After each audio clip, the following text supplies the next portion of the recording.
Hey guys, thank you very much for joining me today. I hope you are keeping well. I think I'm a little late putting this video out, but I'll do my best after I've recorded this to get it out as soon as I can. So I'm using a very nice razor today that, to my knowledge, I've only used once before on video. It's an aluminium razor, and it is the timeless aluminium razor, and we'll talk about that as the video progresses. The soap I'm using today is a pearl shaving soap, and it is Sunset Bliss.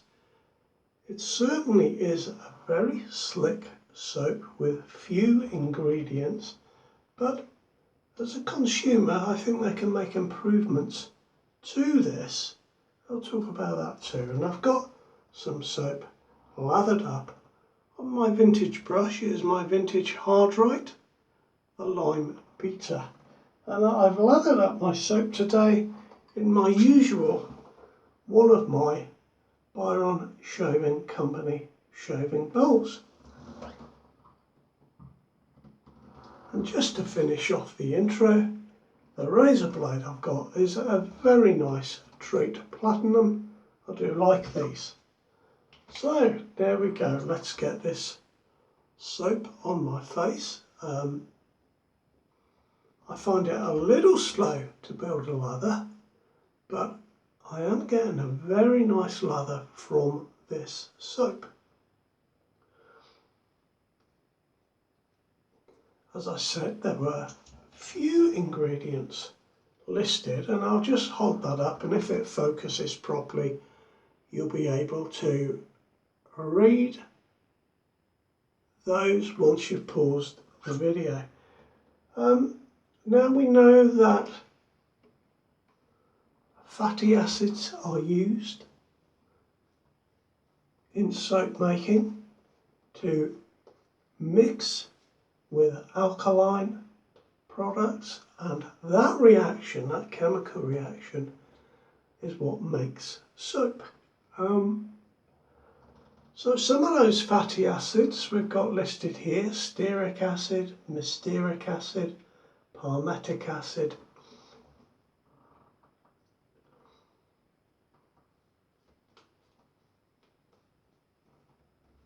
They are natural ingredients, organic ingredients, but I think for the brands that I'm used to seeing, the good brands that I'm used to seeing, they get those fatty acids from cocoa butter or jojoba butter. And as a consumer, I much prefer to see the butters and the oils listed rather than the acids. It's just a, just a little thing. But there is one ingredient in this soap that I do wish wasn't in there, and that is propylene glycol.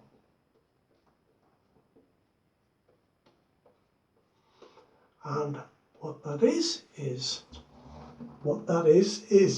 terrible English. With big soap manufacturers, as a byproduct of the chemical reaction between the fatty acids and the alkalines, glycerine is also produced. Now the big soap manufacturers remove the glycerine and sell that on to be put in things like moisturiser and other skin products. And the propylene glycol is a moisturising product, and it adds a moisturiser to the soap. And again, as a consumer, someone who likes their products to be made with natural ingredients, I'd prefer it if the soap was moisturised in a more natural way, perhaps by over-fatting of the cocoa butters and the jojoba butters, etc., or perhaps leaving some glycerine in. So it's a very effective soap. It does its job, but I think it has a little bit of a way to go yet. So there we are, that is the soap covered, as you can see, got a nice lather, and we're ready to go with this lovely timeless razor. I was looking back, I'm sure I've only used this once.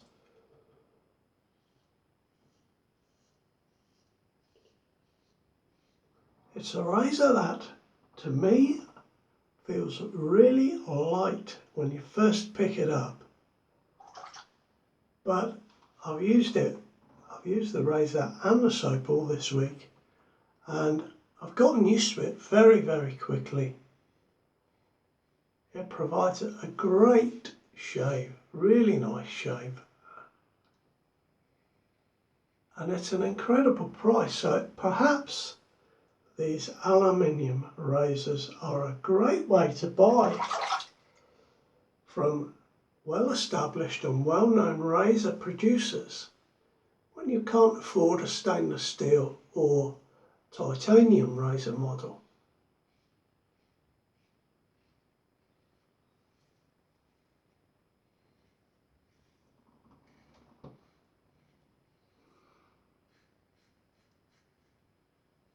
I've just got the day's growth today, but you can see it's working very, very well indeed. What I particularly like about this one is it has a very nice handle, nice and thick, and that really adds to the razor. And this little smooth indented part here seems to really fit my fingers and my thumb very well. Terrific. It's selling, if you buy from Timeless themselves, selling for £40 or $49.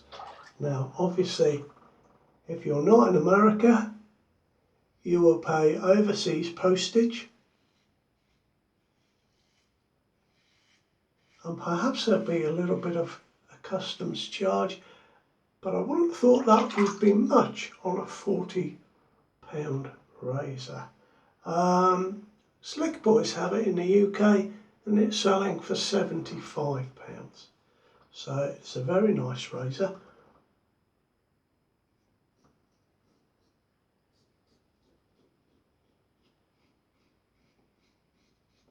The angle is really easy to find. And what I like about this is that it is a very balanced razor in its weight. I really like razors that are well balanced. In other words, the head and the handle kind of cancel each other out. There's not one heavier than the other, and I really like that.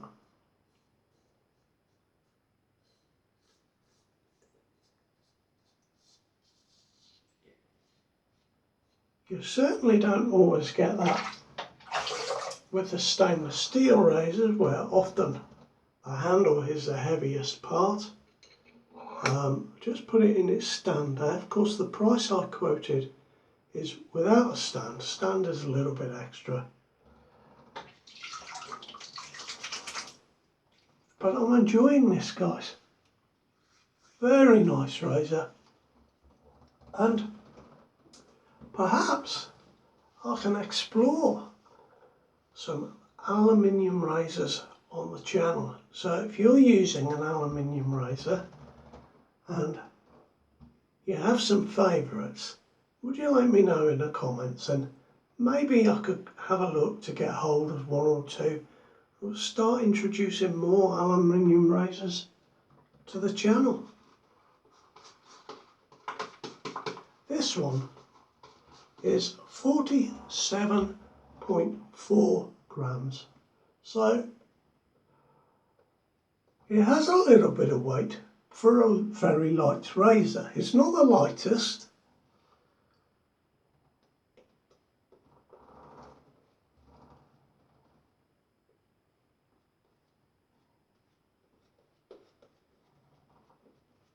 but it does feel superbly comfortable in the hand. Now the soap I'm getting,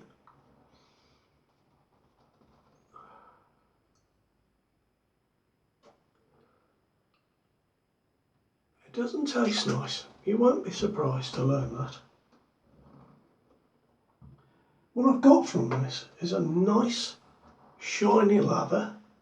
The scent is a citrus. It's very lightly, just take that off my nose. It's very lightly scented, and it's not a super zesty citrus. It's toned down a little bit, but pleasant enough.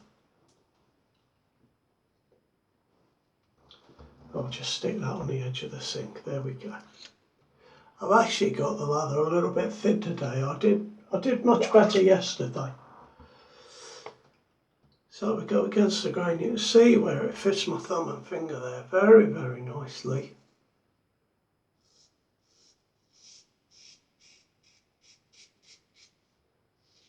As it's a light razor, it tends to be singing along there as it takes the hair off, especially against the grain. I find it very comfortable. It's giving me a nice, mild, but effective shave. I'd say overall it's perhaps a medium, but it has a very slight positive blade exposure of 0.002 of an inch. Now, I don't know what that works out as in millimetres, but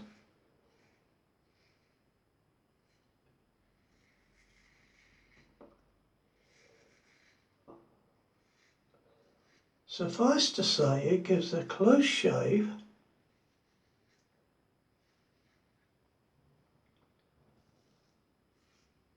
and it certainly doesn't feel overly aggressive at all.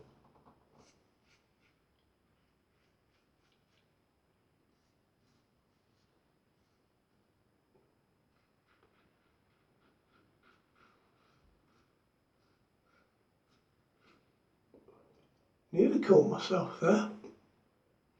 Must have been pursing my lips slightly as I went over there.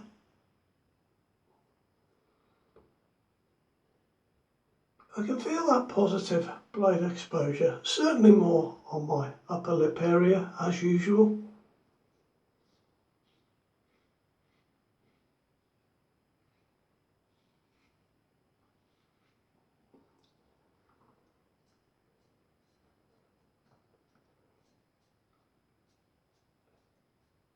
Those of you who watch regularly might know that I prefer a neutral blade exposure, but this certainly is a very, very nice razor.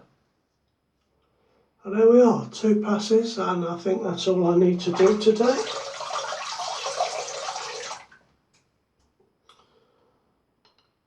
Lovely looking razor. I like the scalloped head cap, very nice indeed. It goes by the name of ALSB45. What a trendy name that is.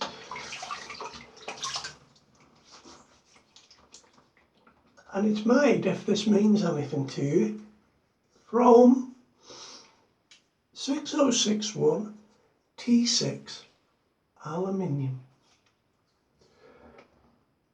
Now we're saying about slickness of the soap. I know it's a very inexpensive soap, but boy, it is slick. It really is slick. Incredible. I think if they just jigged with the ingredients a little bit, that would be a great soap for me.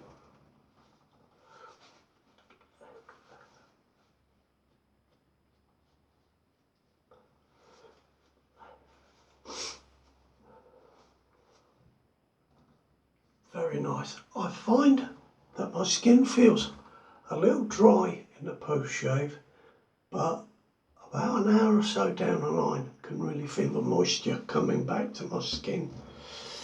Now today I'm going to use my Tobacco Craftsman 3-in-1, and this is tobacco with boosted the citrus aspects in the top notes of it.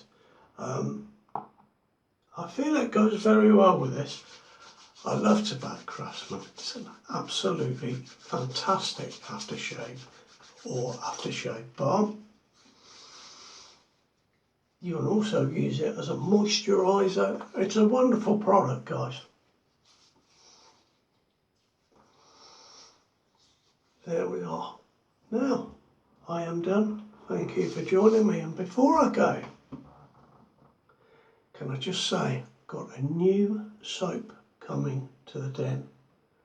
And I'm going to be the first British guy to review it. Very excited. A new British soap producer. So that will be in the next shave. Until I see you again, you take good care. I'll get this out as quick as I can, and I'll see you soon. Bye bye now.